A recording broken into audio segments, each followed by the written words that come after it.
దేశవ్యాప్తంగా ఉన్న అన్ని సాధారణ జైళ్లలోనూ దారుణమైన పరిస్థితి నెలకొందని సుప్రీంకోర్టు తేల్చి చెప్పింది. ముఖ్యంగా అంటరానితనం విచ్చలవిడిగా సాగిపోతోందని ఆందోళన వ్యక్తం చేసింది. జైళ్లలో పరిస్థితులను చక్కదిద్దాలని, విచారణ ఖైదీలు సహా శిక్ష పడిన వారికి మానవ హక్కులు కల్పించాలని కోరుతూ దాఖలైన పలు ప్రయోజనాల వ్యాఖ్యలపై సుప్రీంకోర్టు స్పందించింది.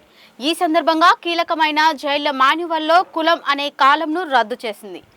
ఇది మానవ హక్కులను ఉల్లంఘించడంతో పాటు అంటరానితనాన్ని ప్రోత్సహించడమేనని తేల్చి చెప్పింది.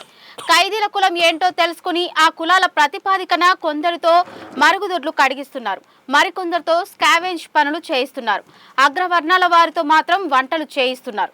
ఇది కుల వివక్ష కాదా, అంటరానితనం కాదా అని సుప్రీంకోర్టు నిలదీసింది.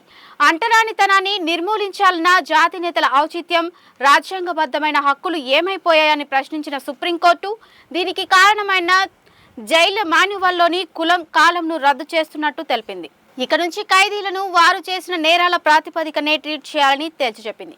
కులాల ప్రాతిపదికన కాదని పేర్కొంది. కులాల ప్రాతిపదికన ఖైదీలకు బ్యారెక్లు కేటాయించడాన్ని కూడా సుప్రీంకోర్టు తీవ్రంగా తప్పుపట్టింది.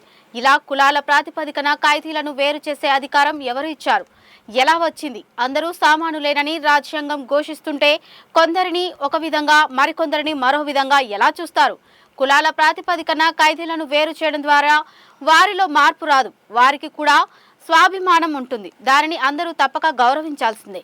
ఈ విషయంలో దేశవ్యాప్తంగా అమలయ్యేలా ఒక నిర్ణయం ప్రకటిస్తాం అని ప్రధాన న్యాయమూర్తి జస్టిస్ డివై చంద్రచూడ్ అన్నారు.